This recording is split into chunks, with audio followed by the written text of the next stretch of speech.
ఓం నమో నారాయణాయ. వారాహి అమ్మకు నమస్కారం చేసుకుంటూ అమ్మవారి దయ ఆమె చల్లని చూపులు మనందరిపై ఉండాలి అని చెప్పి మనస్ఫూర్తిగా కోరుకుంటూ ఈ రోజుటి వీడియో స్టార్ట్ చేస్తున్నాను ఫ్రెండ్స్. ఇక అమ్మవారి వాగ్దానంగా వారాహి అమ్మ మన కోసం ఏం తీసుకొచ్చింది అంటే, బిడ్డా, ఈ పంచమికి నువ్వు ఈ సందేశం వినే వరకు కూడా నీ గుమ్మం వదిలి అస్సలు వెళ్ళను. నన్ను, నా మాటను తిరస్కరించకుండా ఉండు. నన్ను బాధ పెట్టకుండా ఈ ఒక్క మాట వింటావు కదా అని చెప్పి వారాహి అమ్మ మన కోసం తీసుకొచ్చినటువంటి ఈ అద్భుతమైనటువంటి సందేశాన్ని తప్పకుండా వినుబిడ్డ అని చెప్పి వారాహి అమ్మ అయితే మన కోసం తీసుకొచ్చిన ఈ సందేశాన్ని వినే ముందుగా మన ఛానల్ని ఫస్ట్ టైం చూస్తున్నట్లయితే ప్లీజ్ సబ్స్క్రైబ్ చేసుకోండి ఫ్రెండ్స్. వీడియో నచ్చితే కనుక లైక్ చేసి సపోర్ట్ చేయండి. ఇక వీడియోలోకి వెళ్ళబోయే ముందుగా ఒక్కసారి జ్యోతిష్యంలో గొప్ప అనుభవం కలిగినటువంటి గురూజీ సుబ్రహ్మణ్యం రాజు గారు శ్రీ వారాహి అమ్మవారి ఆశీస్సులతో జ్యోతిష్యం చెప్తున్నారు. ఈ గురువుగారు చెప్పింది చెప్పినట్లుగా జరుగుతుందండి. Contact number 7075662225.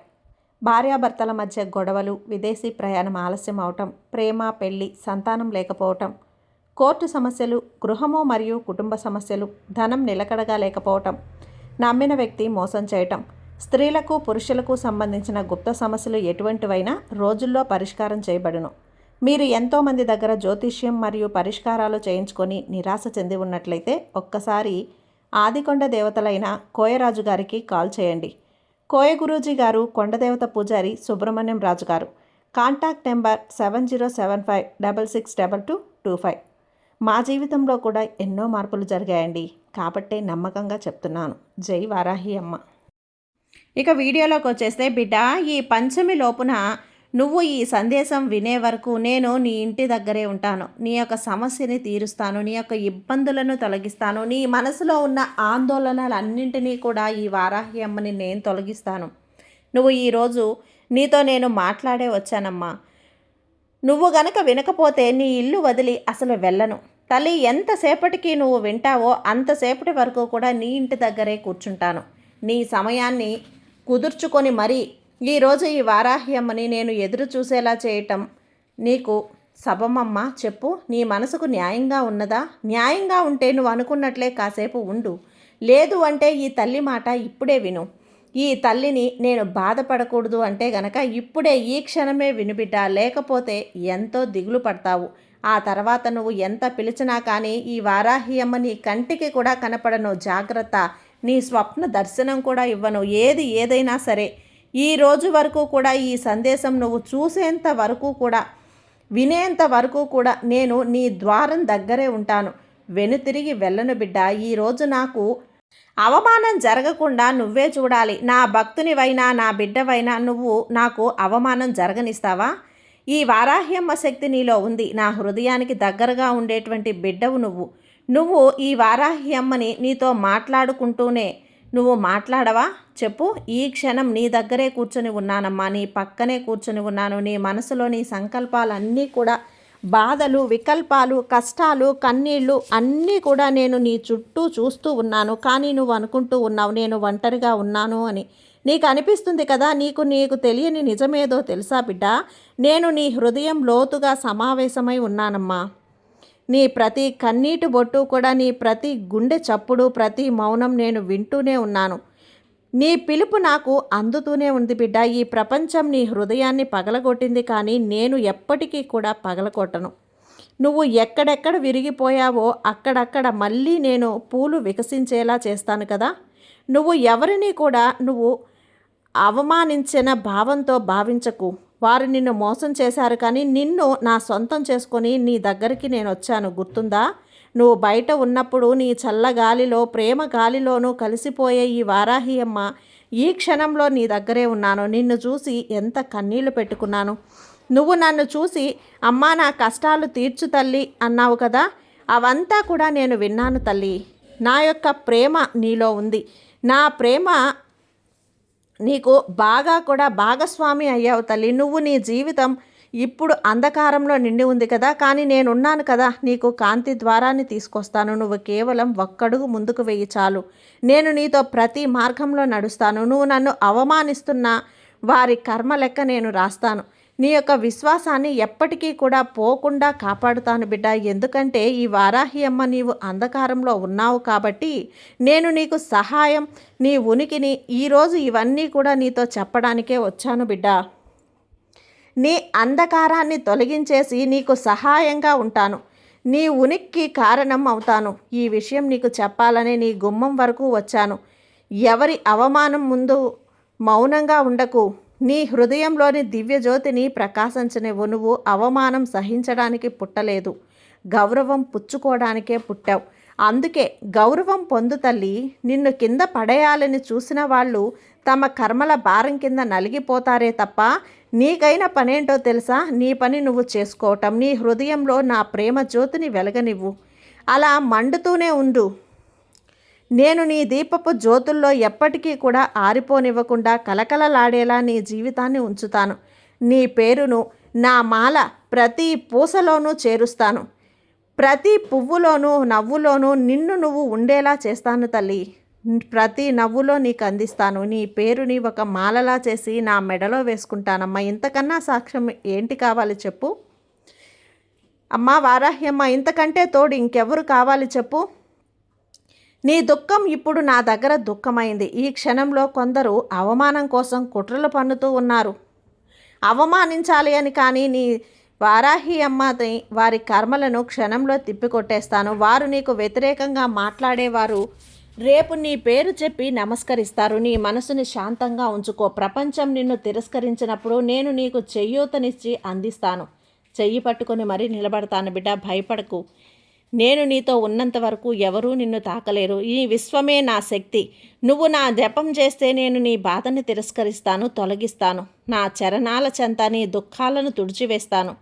ఇప్పుడు నీ హృదయంలో ద్వారం తెరవబడింది కదా, లోపలికి రావాలనుకుంటున్నావు కదా. తెలుస్తావా తల్లి? నీ ఇంటి ద్వారం తెరుస్తావా? నీ వారాహి అమ్మ నీ ఇంట్లోకి కాలు పెడతానమ్మా. కన్నీటితో నువ్వున్న నిన్ను సంతోషపరుస్తాను. నీ హృదయాన్ని ప్రేమతో కలిగించే శక్తి ఈ వారాహి అమ్మ తల్లిలో తప్ప ఇంకెక్కడా లేదమ్మా. నా ప్రేమను అనుభవించు. నేను నీకు సహాయంగా కాకుండా నీకు ఎప్పుడూ కూడా అండగా ఉంటాను. నీ శ్వాసలో ఉన్నాను. నీ ప్రతి కన్నీటి బొట్టులో నేనున్నాను. నా కంఠంలో నిన్ను ఆలింగనం చేసుకున్నాను. నీకు అవన్నీ కూడా తెలుస్తున్నాయి కదమ్మా. ఈ వారాహి అమ్మ నామం పలుకుతున్నంత కాలం నీకు అవమానం జరగదు, కష్టం రాదు. నీ ప్రతి జీవితం ప్రతి మలుపులో నిలబెడతాను. ప్రజలు నీ నుంచి ముఖం తిప్పుకున్నప్పుడు నేను నిన్ను ఆలింగనం చేసుకొని వస్తాను. నిన్ను ఎగతాళి చేసినప్పుడు నీకు నేను గర్వం అనుభూతిని కలిగిస్తాను. వారు నిన్ను కింద పడేయాలని చూసినప్పుడు నేను నిన్ను ఎత్తి ఆకాశం వైపు తీసుకెళ్తాను. నువ్వు నాకు కేవలం భక్తునివి కాదు, బిడ్డవి. నా అంశవు తల్లి. నా రూపంలోని నాలాంటి ఒక అంశవి నువ్వు. నా మనసులో ఉంది. నువ్వు నా ప్రియమైన బిడ్డవు. నువ్వు నన్ను గుర్తుంచుకుంటావు. నువ్వు ఎప్పుడో ఒకసారి అడిగినటువంటి ప్రశ్నకు ఇప్పుడు సమాధానమిస్తాను. ఎందుకంటే ఒక్కసారిగా నువ్వు నన్ను నీ దగ్గర ఉంచుకో తల్లి అని అడిగినప్పుడు నేను ఎందుకు కాదంటాను? నా ప్రతి ప్రియమైనటువంటి బిడ్డను నా దగ్గరలోనే ఉంచుకుంటాను. ప్రతి సమయంలో, కష్ట సమయంలో నీతో ఉంటాను. ఈ రాత్రి నేను నీ పక్కనే నిలబడి ఉన్నానమ్మా. ఈ పంచమి రోజున బిడ్డను నిద్రిస్తూ ఉన్నావు, కానీ నేను మేలుకొని ఉన్నాను. నీ దుఃఖాలను లెక్కలు రాస్తూ ఉన్నాను. నీ రేపటి రోజును ఆనందంగా తీర్చిదిద్దడానికి నీ శత్రువులు నీకు వ్యతిరేకంగా మాట్లాడుతున్నారు చూడు, వారి ప్రభావం నీ దగ్గరికి రాకుండా అడ్డుగా ఉన్నాను. వారికి కాపలాగా ఉన్నాను బిడ్డ. వారి పథకం నీ వరకు నేను ఎప్పటికీ చేరనివ్వను. నీ పేరు నా హృదయ మందిరంలో రాసుకున్నాను బిడ్డ. నీ యొక్క నమ్మకంపై దృఢంగా ఉండు. ఎలాంటి అనుమానం ముందు నువ్వు బలహీనపడకు. నువ్వు ఈ వారాహి అమ్మ భక్తునివి కదా, నీ తల వంగకుండా చేస్తాను. నువ్వు ఎవరి కింద కూడా చెయ్యి చాచకుండా చేస్తానమ్మా. నీ ప్రేమ నిన్ను నాశనం చేసినట్లు అనిపిస్తుంది, కానీ సత్యమేంటో తెలుసా తల్లి? ఆ ప్రేమే నిన్ను నా వరకు కూడా తీసుకొచ్చింది. నీ కన్నీళ్లు నా పూజారూపమయ్యాయి. నీ బాధ ఇప్పుడు నా తపస్సు అయింది. నువ్వు నాలో నివసిస్తూ ఉన్నావు, నేను నీలో ఉన్నాను. మనమిద్దరం కూడా వేరు కాదు బిడ్డ. మనిద్దరి జన్మజన్మల సంబంధం. ప్రతి కన్నీటి బొట్టులు నా చరణాల దగ్గర పువ్వులుగా రాలుతున్నాయి. కాబట్టే ఎప్పుడూ కూడా ఏడవద్దు. నేను ప్రతి మాట అనేది వింటున్నాను. ఇప్పుడు నీ యొక్క మనసుని బలపరుచుకో. నిన్ను అవమానంతో కాదు తల్లి, ప్రేమతో గుర్తించాలి. అలా గుర్తించేలా నేను చేస్తాను. ప్రపంచం నీపై విరుచుకుపడాలని ప్రయత్నిస్తూ ఉన్నా కూడా నీకు చేతులు మరి అడ్డగు పెట్టి నిన్ను కాపాడుకుంటున్నాను. నిన్ను ఎవరైనా అవమానిస్తున్నారా, వారి సమయం వస్తుంది కదా, నువ్వు నా నామ జపం చేస్తూ ఉండు, నీకంతా కూడా అనుకూలంగా మారుతుంది. నీ బాధ నా తపస్సు, నా ప్రేమతో నీ భవిష్యత్తును రాస్తాను. నేను నీ వారాహి అమ్మను కదా, నీ తల్లిని కదా, నీకు ఆశీర్వాదాన్ని ఇస్తున్నాను. నిన్ను కదంబడేసిన చోటనే నీ రూపం మెరుస్తుంది. తల్లి, నువ్వు నన్ను అవమానించే చోట నీ పేరు గర్వంగా పలకబడుతుంది. నువ్వు నా ప్రేమ ప్రతీకవు. నేను నీ రక్షక కవచంలా ఉంటాను. నన్ను గుర్తుంచుకుంటావు కదా తల్లి. నువ్వు నా నామం పేరు పలికినప్పుడల్లా నేను నీ దగ్గరికి చేరుకుంటాను. నీ అవమానం నాకు కూడా అవమానం లాంటిదే. నీకు అవమానం జరగనివ్వనమ్మా. నా బిడ్డకి ఈ రాత్రి సాధారణంగా దుఃఖం అనేదే ఉండకూడదు. సాధారణంగా ఉండకూడదు తల్లి. ఆకాశంలోని నక్షత్రాలలా నీకు నీ జీవితం ఆనందంగా ఉండాలి. కొత్తగా నీ జీవితాన్ని నేను రాయబోతున్నాను బిడ్డ. నీ యొక్క ఈ వారాహి అమ్మని నీ చుట్టూ ఒక దివ్యశక్తి మండలం ఏర్పరిచాను. ఎవరైనా నీకు ఆపోజిట్గా మాట్లాడినా వారి ప్రభావం నీ మీద పడదు. నువ్వు ఎదుర్కొంటున్న వేదన ఒంటరిగా కాదు తల్లి, నీ పునర్జన్మ ప్రారంభం. నీ హృదయం పదే పదే విరిగిందని నాకు తెలుసు బిడ్డ. ప్రతిసారి విరిగినప్పుడు నేను నీ హృదయంలో మరింత లోతుగా సమావేశమై నిన్ను బలపరుస్తాను. ఎందుకో తెలుసా?